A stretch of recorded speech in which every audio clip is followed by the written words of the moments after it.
الاسبوع اللي فات كنا اول فقره نتكلم على عرض الاحتراف للجيل حمدي فتحي، كنا احنا اول ناس اتكلمنا عنها كان يوم السبت اللي فات.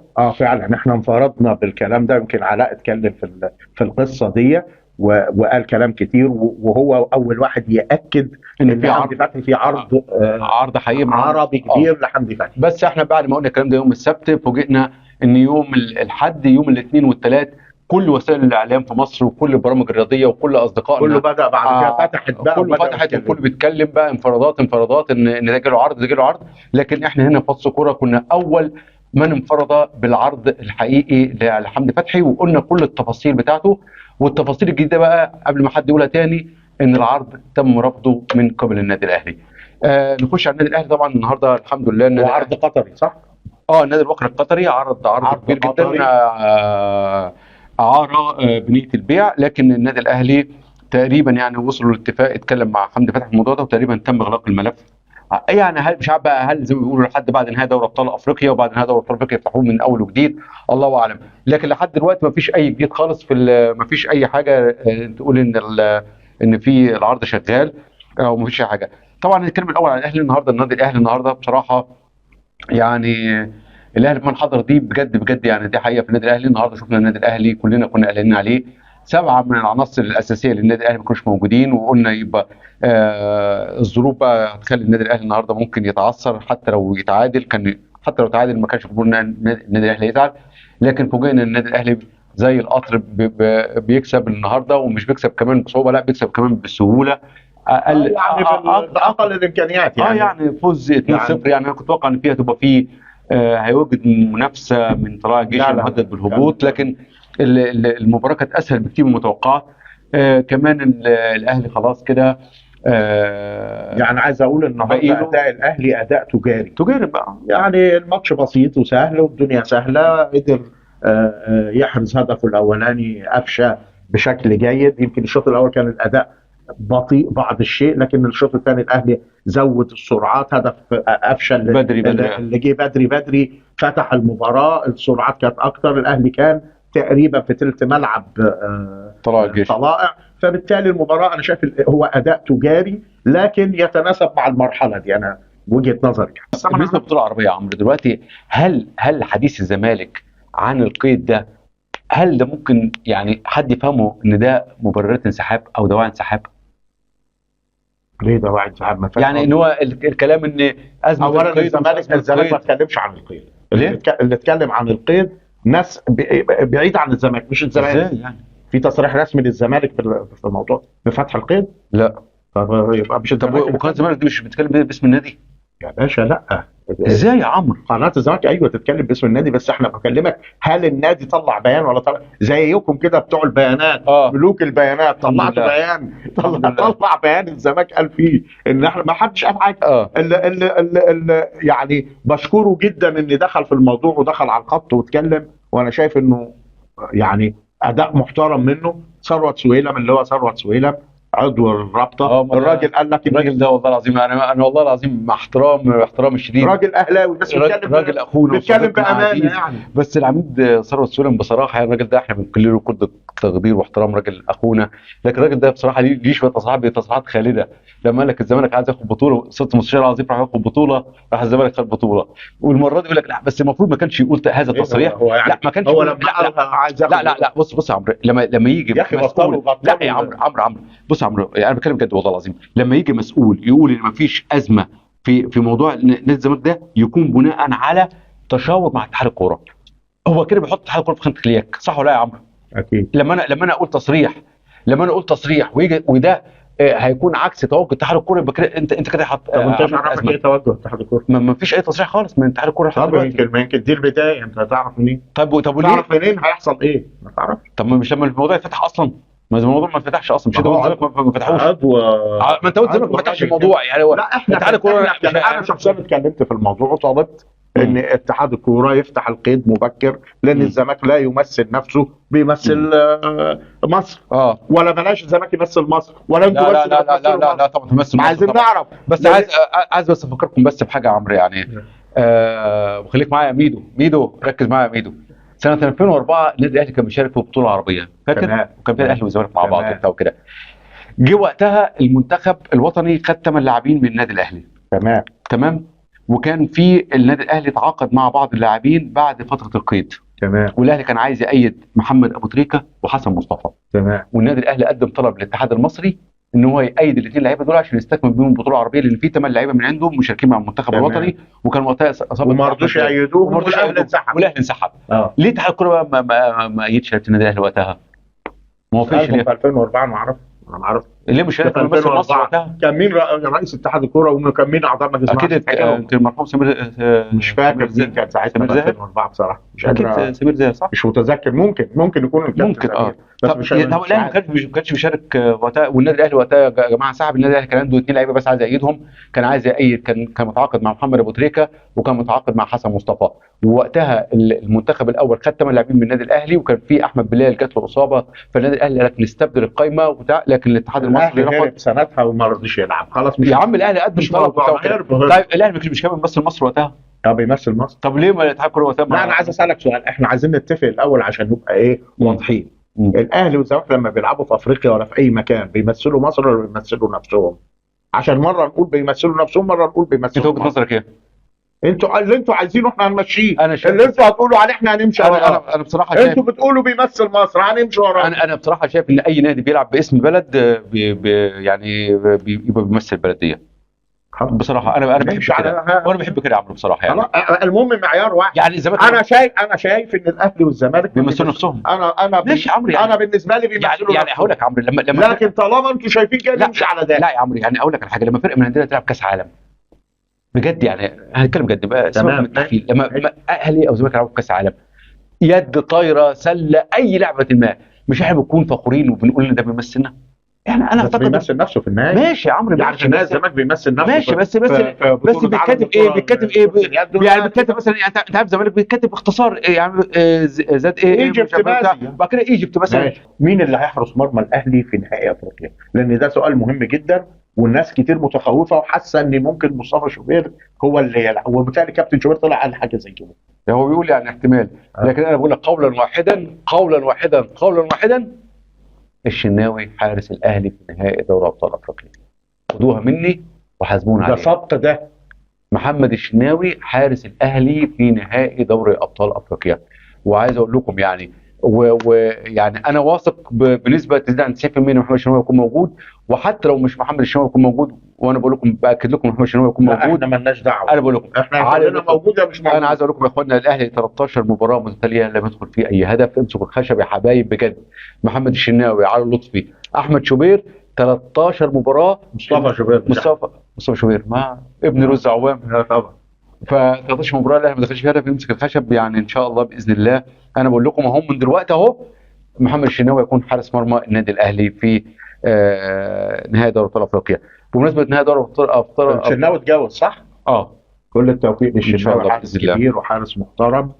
كل التوفيق ليه ان شاء الله باذن كل الله. التوفيق ربنا تخيل ان انا قريت موقع اجنبي كان واخد الخبر ان الشناوي اتجوز على سنك انت. ايوه انا اللي قلت. لا ناس كتير جدا كانت كاتبه الكلام ده، وبعد كده فوجئت بموقع بيقول لك زفاف او حارس الاهلي حارس الاهلي ومنتخب مصر يحتفل بعقد قرانه. فورا خبر لقيت، عارف ان الخبر عن مين؟ عن عمرو الدرديري. يا عم ده زملكاوي. فانا زي ضحكت والله، كنت عايز اعمل تعليق للموقع ده. كان موقع اجنبي باللغه العربيه، كان كاتب الكلام ده، بس ده موقع اجنبي مفيش حد بيشتغل فيه من مصر ولا اي حاجه خالص. دول ناس بيتابعوا وبياخدوا الاخبار من هنا. بمناسبه الشناوي لا بس لا مفارقه طريفه ان ياخدوها منك انت يعني. بمناسبه نهائي دوري ابطال افريقيا طبعا بالنسبه لنهائي دوري ابطال افريقيا في كلام اتقال اتسرب دلوقتي قبل ما نطلع هوا ان الامن وافق على 20,000 متفرج بس للنهائي مباراه الذهاب. ده كلام حقيقي. لا ما لسه مفيش اي كلام رسمي خالص. لا الاجتماع، بص على الاجتماع اللي اتعمل تقرر فيه ان 20,000، لكن في تفاوض ممكن يزيد. لكن تقرر في الاجتماع ان لكن رسمي تم الاعلان رسمي عن كام؟ مفيش. لا 20,000 ده مبدئيا. لكن ممكن يزيد، في تفاوض ممكن. لكن انا باكد لكم ان شاء الله باذن الله مش هيقل، يعني الامن باذن الله هيسمح ل 50,000 في النهايه. وبالنسبه برضه لنهائي دوري ابطال افريقيا، يمكن شويه امبارح الجمهور النادي الاهلي يعني حزن جدا بمجرد الاتحاد الافريقي ما اعلن عن حكم مباراه الاياب. هم كان الاتحاد الافريقي اعلن عن حكم مباراه الذهاب اللي هي يوم 4 يونيو اللي هو الاهلي والوداد في القاهره، وهيديرها المباراه المعتز الشلماني. معتز الشلماني ده ابن ابن الحكم الليبي عبد الحميد الشلماني، ده كان واحد من اباطره الحكام في افريقيا والوطن العربي. والشلماني الصغير ده ادار مباراه الاهلي والرجاء في المغرب، واللي حسب ضربه جزاء وجت في القايم، جت في العارضه، والمباراه انتهت حكم كويس جدا، حكم كويس جدا صغير السن، بس حكم جريء زي والده باذن الله، وان شاء الله باذن الله يتفوق عن والده. لكن صدمه جمهور النادي الاهلي لما تم الاعلان عن حكم مباراه الاياب. مين حكم مباراه الاياب؟ مملكه سيما. مملكه سيما ده الحكم الاثيوبي الشهير، واحد من حكام انتوا زعلانين منه ليه؟ لا يا عمرو، يعني الراجل ده عمل ايه معاكم مملكه سيما عشان تقولوا انه حكم وحش وتبقوا زعلانين وخايفين؟ بقول لك يا عمرو، بقول لك بالعكس انا شايفه كان فير جدا معاكم. هو حكم لنا ايه طيب؟ حكم لكم قريب ماتش قريب، وكنتوا برضو قاعدين عملتوا حمله ضخمه جدا. ايه قريب؟ إيه يا عم احنا ارحمونا، وفي الاخر الراجل حكم طلع الماتش 10 على 10. يا سيدي احنا بنتكلم ايه؟ ان الجمهور الاهلي ليه اتضايق؟ لان الراجل ده حكم مباراتين للنادي الاهلي نهائي دوري ابطال افريقيا، حكم مباراتين اياب، والمباراتين الاهلي ما كسبهمش مع الوداد اللي ما حسبش فيها ضربه جزاء لوليد ازار مليون في المية. والله العظيم، لا بص يا عم، بعيد عن الهزار، والله العظيم كان في ضربه جزاء صارخه للنادي الاهلي في مباراه الاياب هناك، اللي هي وليد ازار شق هدومه. لا يا عم، ولا غيره شايف هدومه الماتش اللي شق هدومه ده اللي شايف فيه هدومه، ده كان ماتش ترجي وكسبناه 3-1. يا عمرو ما تلخبطليش ورا، الله يخليك انت. قبل النهائي ده كان نهائي ولا نهائي وليد ازار كان الترجي. لكن ده كان في مباراه كان الاهلي والوداد 2017 كان ذهاب النهائي وكان في ضربه جزاء صحيحه مليون في المية لوليد ازار وما حسبهاش. النادي الاهلي كان بيتعادل في القاهره 1-1 وخسر من الوداد هناك 1-0 وما اتحسبوش ضربه جزاء. يعني انتوا مظلومين دلوقتي؟ لا تدعوا المظلوميه دلوقتي ولا ايه؟ هتضربنا بالظلم. احنا لو في عداله كان رحت عندنا خلاص البطوله دوري افريقيا.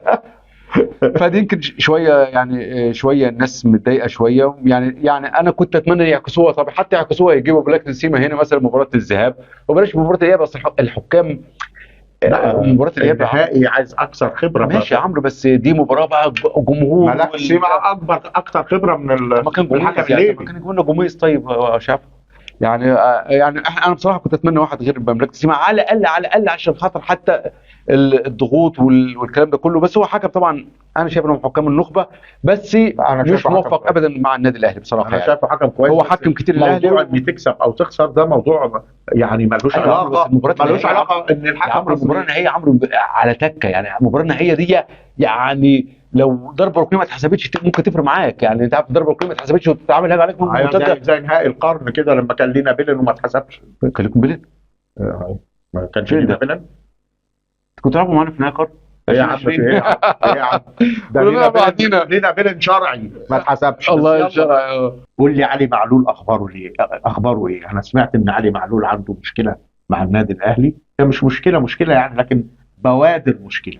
النادي الاهلي طلب من علي معلول، ان علي معلول طبعا لازم كلنا نبقى عارفين معلومه، يعني انه هو بيتقاضى 1.5 مليون دولار الراتب بتاعه السنوي يعني. ما دي معروفه، وانه علي معلول اغلى لاعب اجنبي في النادي الاهلي. تمام. والنادي الاهلي حطه ليفل واحد، وحاطط في المحليين الشناوي رقم 1 تمام.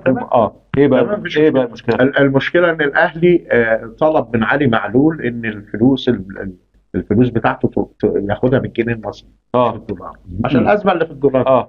فدي بوادر ازمه ما بين علي معلول. لا خالص، دي طرت على معلول. علي معلول في الاول قال لك لا انا بحولهم على طول وبتحويل بنك ومش عارف ايه وبتاع، لكن وعدوه في النادي الاهلي ان هو الفلوس دي هياخدها بالجنيه المصري، وفي اصدقاء ليه هيحولوها بالعمله الصعبه، فالموضوع بالنسبه لهم مش مشكله. ما كده علي معلول كده هيعيش في مصر، يعني ما كده محتاج الفلوس دي، هيشتري بيت في مصر وهو في مصر، وفي حد يمشي في مصر هيعيش في مصر ليه؟ ممكن هيبقى مسؤول في النادي الاهلي، مسؤول قطاع الناشئين بتاعه. هنحتاجه. علي معلول ده يتساب، ملك الحلول يتساب، علي معلول هيقعد يا عم. ده في لاعب من نيجيريا جه النادي الاهلي، لاعب اسحاق اول ده احترف في النادي الاهلي في بدايه الالفينات، لحد دلوقتي موجود في مصر في قطاع الناشئين في النادي الاهلي.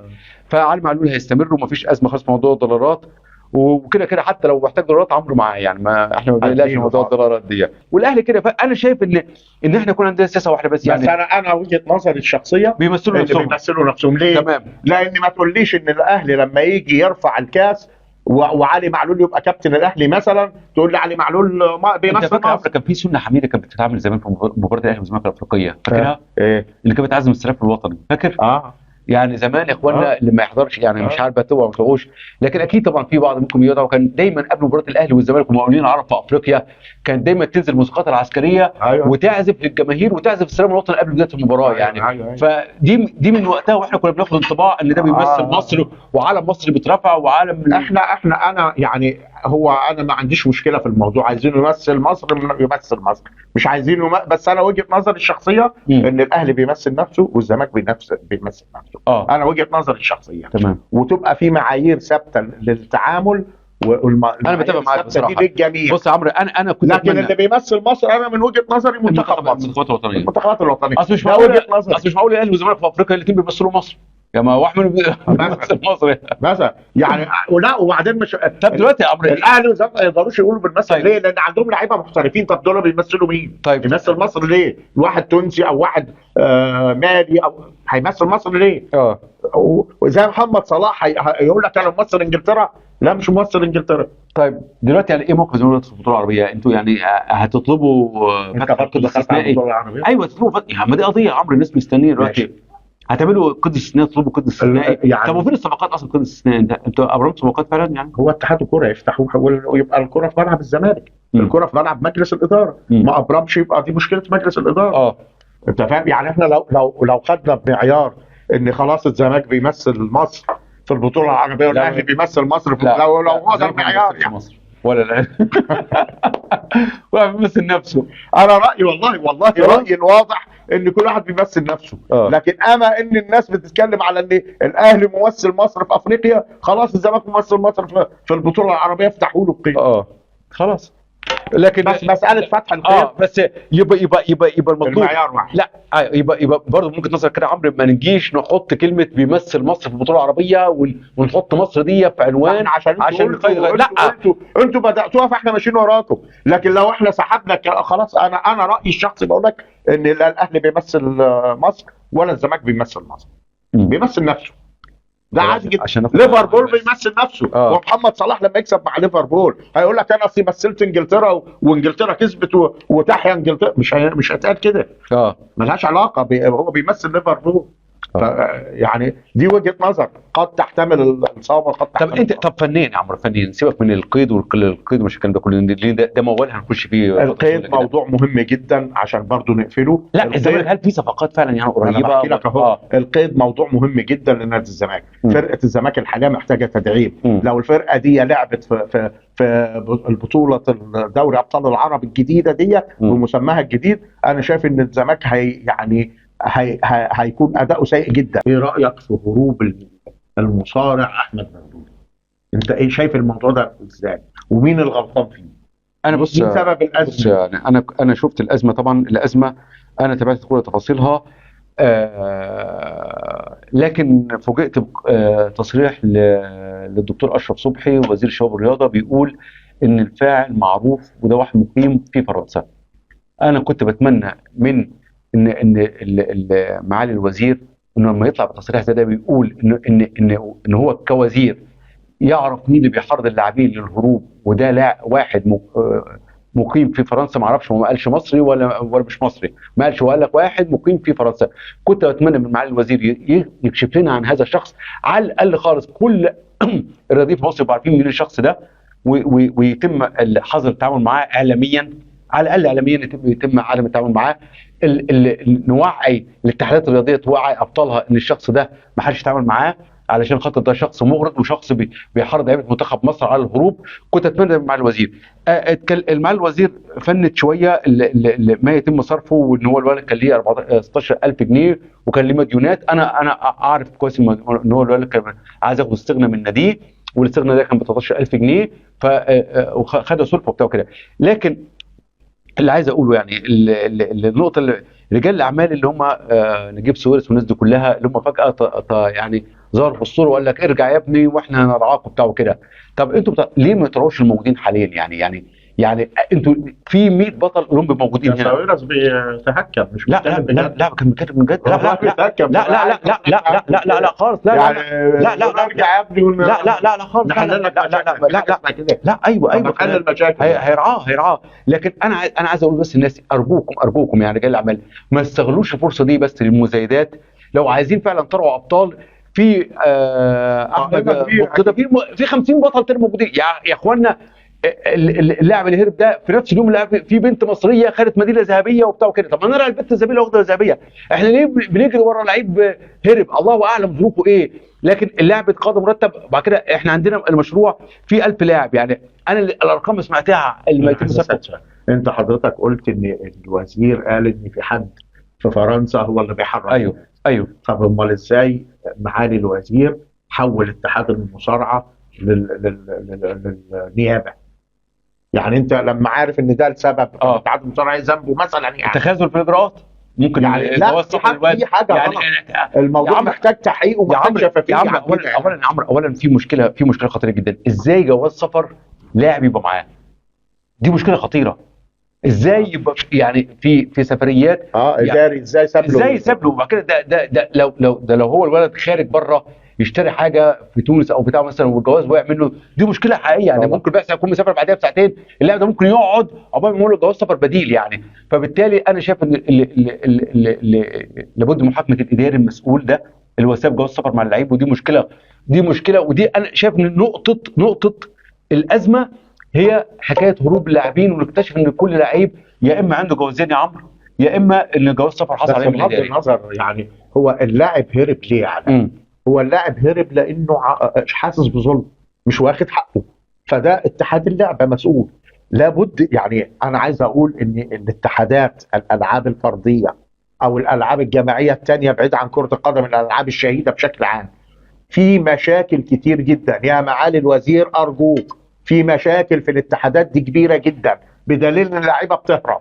في ازمات كتير جدا، الاتحادات دي بتدار بشكل غلط وبتدار بشكل فردي، وناس كتير عندها اهواء شخصيه.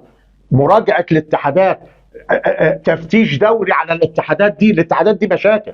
في اتحاد كره السرعه على سبيل المثال، عندنا بطل العالم وقفوا الاتحاد، وقفوا كده بدون اي اسباب، ايقاف كده. يا جماعه عندنا مشاكل.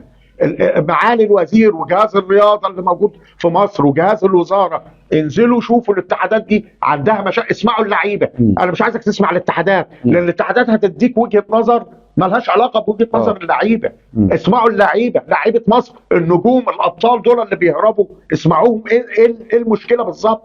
يا جماعه عندنا مشاكل كبيره جدا. انا بقعد مع لعيبه بسمع مشاكل يشيب لها الولدان. ما ينفعش. معالي الوزير لو سمحت، الوزاره لو سمحتوا انزلوا للعيبه، اسمعوا الاول اللعيبه، انزلوا الانديه اسمعوا اللعيبه مشاكلها ايه مع الاتحادات دي. الاتحادات عامله مشاكل كبيره جدا، واللي قائمين على الاتحادات قاعدين على تل الاتحادات ما بيمشوش، وبيغيروا القوانين واللوائح، واستغلوا قانون الرياضه اسوأ استغلال يا علاء. استغلوا حكايه ان الجمعيه العموميه هي اللي تعمل، كل اتحاد يعمل لائحته بمزاجه، فكل واحد عمل اللائحه اللي تقعده مدى الحياه.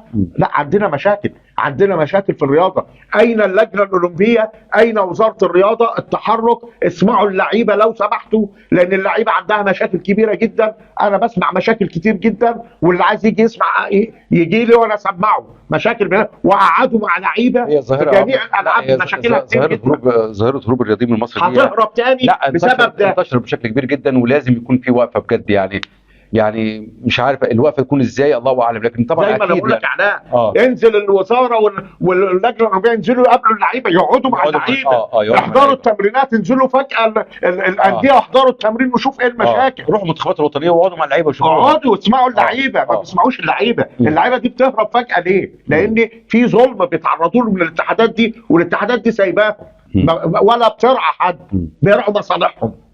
في الزمالك ظهر على قناه نادي الزمالك وقال تصريح قلب الدنيا. لعيب مين ده؟ اسمه اسامه حسن. ده واحد من الناس برضو اللي هم فجاه ظهروا. واحد نجم. ايوه نجم فين؟ نجم لعيب كبير، وكان في نجم فين بس يا عم عمرو؟ ولعب في انبي فترات طويله. ايوه لعب في انبي كان نجم ولعب في النادي الاهلي. يا عم الناس والله بتعرف كل ما كان بيلعب في انبي، لكن انا والله مش فاكر ازاي يعني. المهم يعني فجاه طلع بتصريح. لعب كبير جدا وكان لعيب كبير جدا. انت عارف تاريخه كله ايه؟ ان هو عمل الكوره اللي سلم نايم جاب من الجون، هو عاش على دي يعني. حرام عليك. لعيب كبير طبعا، لعيب كان كويس. فبيقول لك ان طلع قال طبعا تصريح. انا بالنسبه لي اقسم بالله انا ما سمعتوش على الهوا، لكن طبعا شفت فيديوهات ثاني يوم. انا اقسم بالله صعقت ان في واحد زعلك قال إيه؟ ان جزمه اي واحد من جمهور الزمالك بلعيبه نادي الزمالك واهاليها واهلهم. طبعا ده تصريح مش ممكن ابدا يعني. يعني معلش لا ممكن يكون بس متحمس او لا يعني حتى كابتن خالد غندور ساب ويقول جمله زي كده ازاي يعني؟ ازاي واحد يقول جزمه اي واحد من جمهور الزمالك بكل لعيبه الزمالك باهاليهم يعني؟ لا يا عمرو لازم عمرو اهدى على يا عمرو ما ينفعش على الهوا. انت قلت اسمع الرد. اهدى كده علينا. لا انا مش هدي، انا صعقت والله. الموضوع يا عمرو ما تقدرش على الهوا يا عمرو. ماشي خلاص. ممكن يكون نعمل له قناه يوتيوب. طيب ايه ممكن يكون غير موفق التصريح قد ماشي، بس هو اعتذر كده يا عمرو، اعتذر كده. لا ممكن والله اعتذر كده والله. لكن في النهايه كلنا مجمعين ان الناس زعلانه وجمهور الزمالك زعلان من لعيبه الزمالك، وحاسه ان اللعيبه مش بتأدي اقصى ما عندها. هتقول لي اصل ما بناخدش فلوس، اصل مش عارف ايه، ما لعيبه الهاندبول ما بتاخدش فلوس والطايره ما بتاخدش فلوس، بس بيأدوا اداء قوي، فلازم اللعيبه تأدي اداء قوي. فيمكن الراجل تحمس شويتين وطلع بتصريح يمكن بالغ شويه. طبعا انا برفض اي تجاوزات، احنا ضد التجاوزات، لكن في النهايه ممكن الراجل يكون غير موفق في تصريحه، بس مش قصده ان يشتم حد يعني. طب كان طلع بينا اعتذار طيب حتى يعني كنت منتظر منه توقعات. ما فيش مشكله، هو اللي يطلع. انت مالك انت؟ انا اقنعه لما انت ما سمعتوش انت اصلا. فانا بقول لك لا هو اعتذر الفتره اللي فاتت دي بس انتوا زعلانين منه. لا انا عايز اقول انتوا زعلانين بنقول كده. بلاش الشهره السلبيه يعني حافظوا على تاريخكم. انا بقول لكل لعيب يعني لعب في نادي زي حجم الاهلي ولعب في نادي كبير حجم الزمالك او لعب في اي نادي، يا ريت تحافظوا على ما تبقى من النجوميه. يعني خلي سيرتكم ذكرى عطره، بلاش تكونوا مسار للانتقادات وسخريه الناس ليكم. يعني ما تعملوش.